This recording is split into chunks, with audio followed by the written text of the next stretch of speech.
start recording right now. As I said, Marchetti is a really good case that you would have been led to whether you started in the Ohio Practice Series articles I mentioned or in the ALR that is in the handout. Keep in mind that when you're working with cases, and by the way, I'm getting some feedback, so would you mind just making sure you're muted? And if you have questions, feel free to unmute. But, and Will, do me a favor, since this is a quick session. Oh, thank you. He's already on top of it. Thank you. I knew he would be. He's monitoring chat. He just posted the URL again. But when you're working with cases, if you really want to be a power researcher, you want to start moving away from relevance ranked searches. That's fine to start with. It's a good starting point. It's going to give you the best documents on subject. But when you're out there practicing, you know, if this were an issue you were really researching, I'd want to make sure I got everything I need on this issue. And really your starting point should be those head notes, because they're going to accomplish 3 objectives. 1, they provide you with a summary of every issue. 2, every head note from every case resides somewhere in that gigantic index of American law, the topic and key number system. And 3, if Marchetti is such a good case for us, and this issue in particular is so good, 1 click would give me every case that's cited to Marchetti, not in general, but for that specific issue, issue number 1. So I wanted to sort of talk about a couple of those tips, starting with the topic and key number search. That is a really good topic and key number. And as I said, it is in the handout. If I click, I get every case in Ohio classified to the main topic negligence, subtopic assumption of risk. Now, you got 118 head notes. By the way, why is Davis listed twice? It's not number of cases, it's number of head notes from cases. Davis had 2 different issues classified to this particular point of law. But what I want you to do to save time, you don't care about fans or spectators. You are only interested, of these 118, how many of them mentioned participant or player, but not fan or spectator? Now, when you do that and click apply, you're going to knock it down from, what was it, 118 to 34. You've got a much more manageable result to work with. And at this point, what I would strongly recommend that you do, always make sure you're looking at these results with the leading cases listed first. You don't want to list them by date. List them list them by, you want your leading cases listed first. And this is a confirmation that Marchetti is the leading case on this issue. Gentry's also a good case, and a couple of others. And from here, I could just save these items to my hockey fight folder if I haven't already done so. Make sure you're saving items to folders when you're using Westlaw. By the way, so that you can recreate this search, I'm going to copy and paste this topic and key number search in chat. So you'll be able to get the same exact result.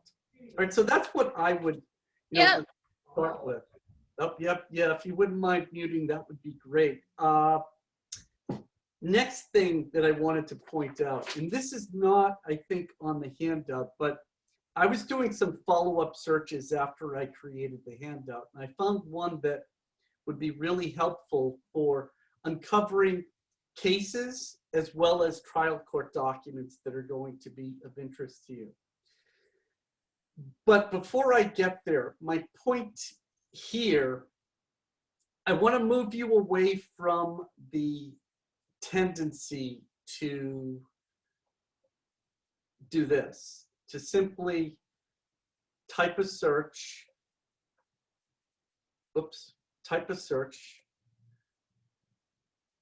and get results this way from this page. The next two tips I'm going to show you really require you to drill into the individual databases, and it'll become apparent in a second. But if I click on cases right now and drill into Ohio, where's Ohio? It's been a long day. This is my 5th class I've taught. All right, so here's Ohio. I want to run the following search. Now, you could have run it as a relevance ranked search, but my goal here is to show you how to get every relevant case on a particular issue. Relevance ranked searches are going to give you the best cases, not every single case. So for this, we will have to do a terms and connector search. Now, this particular session is not about how you run terms and connector searches. I know you might not be comfortable with a terms and connector search, and we could run follow-up sessions for that, but this search right now is going to give us every case that mentions participant or player in the same grammatical sentence as liable or liability, which should also be in the same grammatical sentence as injured, injury, injuring, which finally should be in the same grammatical paragraph as either reckless, intentional, it does have a spell check, but it helps if you find that ahead of time, or wanton or willful. Now, when I run this, the drawback to this search, though, while it will give me every single case in Ohio that mentions this issue, it's searching the entire text of every case looking for the mention of our terms. So we may end up getting cases that mention this issue in dicta or in footnotes, and those are obviously not going to be relevant. But a remedy to that problem, if they mention this issue in the summary, the synopsis, or in any of the head notes, the digest, you know the case is exactly on point. So this is why I told you to drill into cases from the homepage, because when you click advanced, you're going to have this little template. And by the way, I could have started with this template. I could have clicked advanced and it would have walked me through how to build a terms and connector search. But the real reason I wanted to show you this template, the template allows you to tell Westlaw what parts of these cases you wanted to search. So instead of searching the entire text of every document looking for those terms, I'm going to tell Westlaw, I only want you to search the summary of the case and the head notes, i.e. the synopsis and the digest, looking for these terms. And when you do that, instead of wading through 43, which, again, that's not an overwhelming number, but 28 of them were not relevant, we knocked it down to 15. Now you've got a good, concise list of cases that you could start with on this particular issue. And I'm going to copy that link and synopsis digest search and paste that. Okay, so in the future, if you're ever given the task of, hey, I need every case in this jurisdiction on this particular issue, and you know that these are the only terms that would appear in an opinion on for this particular tort, run a synopsis digest search. It's really a good illustration of why terms and connectors is still to this day a really good search method for you to get comfortable with. And again, if you don't know this, you can always call the reference attorneys and they're going to walk you through that and help you with that. Now, final research tip before I get to the drafting tips. I also want to show you trial court documents. And in the earlier video that I taped, I said, yeah, you could run a search like, you know, if I run, where's that? Not this search, this search. Why is it not? This is like, the, oh, there we go. In the earlier video I taped, I said, yeah, you could get to trial court documents like I am here from a global search where you run your search, you get content from 14 categories. I could click show more. There are my trial court documents. The only problem with doing it from this perspective, trial court documents encompasses every type of civil motion and pleading conceivable. Of those 81 that I was looking at, some of them were summary judgment memos, which is what you want, while others were complaints, answers, motions to dismiss. So if you wanted to make sure that you were only getting memos in opposition or support to summary judgment that dealt with that hockey fight issue, I'm going to drill into trial court documents, click Ohio, and now when I click advanced, where are my searches? I'm going to run it as a terms and connectors search.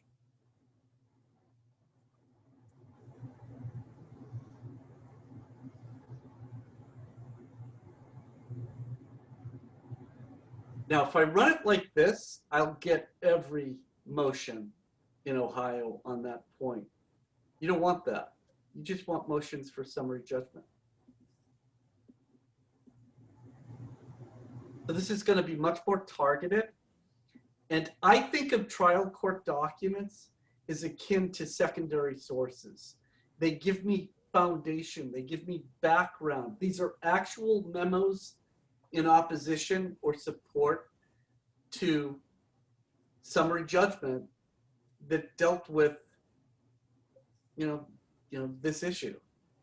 And, I get that background that I need. And I also see what arguments were made. I mean, maybe I can take this and maybe use some of these arguments in my trial motion or brief. When you're practicing, this is going to be something that, as I said, attorneys borrow from one another. We borrow from each other all the time. Why would I recreate the wheel if someone's already drafted a complaint and it looks good? So I'm going to post this in chat as well.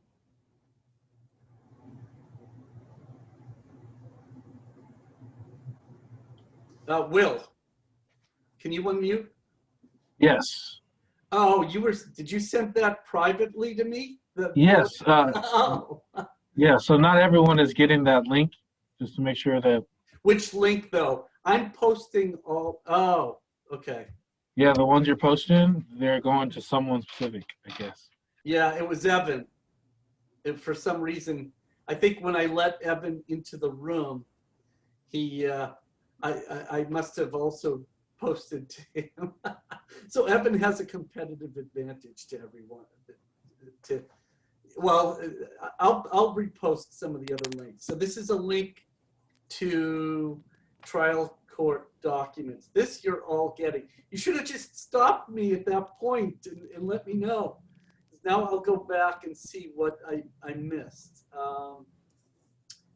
Let's see. Yeah, this is the topic and key number search that I sent to Evan privately. So Evan, you weren't going to unmute and let me know that you were getting a competitive advantage? I didn't know. I couldn't even tell who sent it. All right, I think that's it, right? Links to trial court documents. Yeah, that's it. That's it. So you all have those links. All right, final two things I wanted to mention, or three things actually. You should already know about folders, but the real reason folders are going to be helpful for you, actually a practical reason as you're building your research trail. This first link here, or icon, lets you build a research report. So if you've annotated anything in these documents, not only is it going to give you an itemized report and summary of each document, but your notes are going to be included in the research report. So you could actually include, you could build your trail that you need to maybe submit for your professor. I don't know what format it is, but you could use research report as a way to build it. But the real reason I wanted to show you folders was this folder analysis feature, because by adding items to folders, it's going to break down each of the issues and suggest additional documents that weren't in the folders. That's a safety net to make sure you got everything. And speaking of safety nets, once you write your draft, which is due in a couple of weeks, and I'll send another email reminding you of this, but Quick Check will actually go through your brief, look at your arguments, and suggest additional highly relevant documents you might have missed. It also has a quote check feature as well. So you're going to want to run the document through Quick Check for those recommendations, and for the simple fact it's going to compare your quote with the actual quote and let you know of any differences. And some of you might be aware of this already. That's great. But the thing you're all not aware of, as I said, I may have said it to you. I don't know who I've said this to today, but New England subscribes to a lot of other products outside of Westlaw, Practical Law, Drafting Assistant, etc. In addition to having access to these products now, you actually have free Westlaw for 18 months post-graduation, as well as access to these products. Drafting Assistant is the one that is going to be pertinent to what you're doing right now, because what Drafting Assistant will do, it lets me upload my document and Bauer, Drafting Assistant. There it is. And you want to make sure that your document complies with proper Allwood. Click Site Formatting. Make sure you're creating a new profile, and you change that from Blue Book to Allwood. That's all you have to do. And when you run this, it's going to extract all your citations. It takes probably about a minute or two, but to save time, I think I have one right here. It found 53 sites in my brief, 15 complied with Allwood. It had questions on 38, and just because it has questions doesn't mean you did it wrong. It just wants to alert you. Now this one I did wrong. I forgot, I put the wrong year for Loudermill, so I can actually tell Drafting Assistant, yeah. You know, if I have short forms, it's giving me choices, but you know, the one that it's suggesting is the one that I think is in there. I can either accept or skip, but this is a way for you to go through and make sure you've used proper Allwood in your brief. This is a real popular product in firms, by the way. And, you know, as practicing attorneys, we use things like this rather than manually going through and checking. But anyway, Drafting Assistant, something for you to just be aware of once you're done. And you've got the final version of your brief ready to go. And that's something we could talk about later. But that is all the time I had for today. Any questions on anything? I'm going to just stop the recording.